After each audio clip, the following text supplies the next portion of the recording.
जब भी हम बीच के बारे में सोचते हैं तो सबसे पहली डरावनी चीज जो दिमाग में आती है वो होती है शार्क, है ना? लेकिन बेचारे शार्क्स की बहुत बुरी इमेज बन गई है, जैसे कि वो ओशन के सबसे बड़े गुंडे हों। जबकि सच्चाई ये है कि जेलीफिश, एल्गे और यहाँ तक कि रेत यानी सैंड हर साल शार्क से कहीं ज्यादा लोगों की जान लेती हैं। हर साल हजारों लोग बीच पर जाते हैं धूप सेकने और वेव्स के पास आराम करने के लिए। लेकिन सैंड में गड्ढा खोदना असल में काफी रिस्की हो सकता है। फरवरी 2024 में एक ट्रैजिक हादसा हुआ जब एक 7 साल की बच्ची एक गहरा 5 फीट का गड्ढा खोदते वक्त उसमें फंस गई। ये गड्ढा उसने अपने भाई के साथ मिलकर खोदा था, लेकिन अचानक वो गड्ढा ढह गया। लोगों ने उसे बचाने की बहुत कोशिश की, लेकिन मदद देर से पहुंची। आपको लग सकता है कि रेत में गड्ढा खोदना तो हार्मलेस होता है, लेकिन डीप होल्स एक तरह का फाइनल एग्जिट ट्रैप भी बन सकते हैं। सैंड को उसकी मटेरियल से नहीं, उसके साइज से डिफाइन किया जाता है। ज्यादातर बीच की सैंड क्वार्ट्ज की होती है, लेकिन ट्रॉपिकल जगहों पर कोरल सैंड भी मिलती है। सैंड का वेट इस पर डिपेंड करता है कि उसमें क्या क्या मिला है।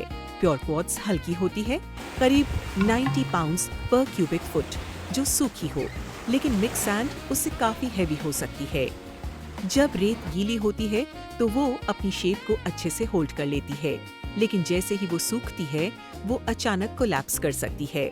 अगर आपने एक गड्ढा खोदा है और वो सूख चुका है तो वो कभी भी ढह सकता है। खतरा तब और बढ़ जाता है जब कोई उस गड्ढे के एज पर खड़ा होता है, जिससे एक्स्ट्रा वेट पड़ता है और वो अनस्टेबल हो जाता है। जैसे ही सैंड अंदर गिरने लगती है वो सारे एयर पॉकेट्स भर देती है, जिससे अंदर फंसे इंसान को सांस लेना बहुत मुश्किल हो जाता है।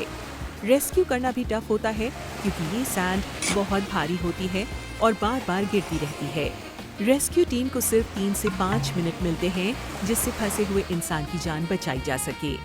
अगर कभी ऐसा हो जाए तो सबसे जरूरी है कि सबसे पहले फंसे हुए इंसान का मुंह बाहर निकाला जाए ताकि वो सांस ले सके और कोई दूसरा इंसान जल्दी से सैंड हटाने लगे। अगर आप बीच पर जा रहे हो तो होल्स को लेकर स्मार्ट बनो।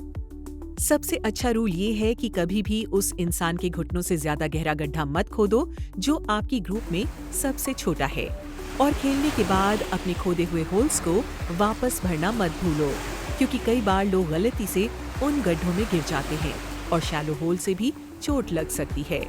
1997 से 2007 तक अमेरिका में ऐसे गड्ढों से 31 जानें जा चुकी हैं, सिर्फ 10 सालों में।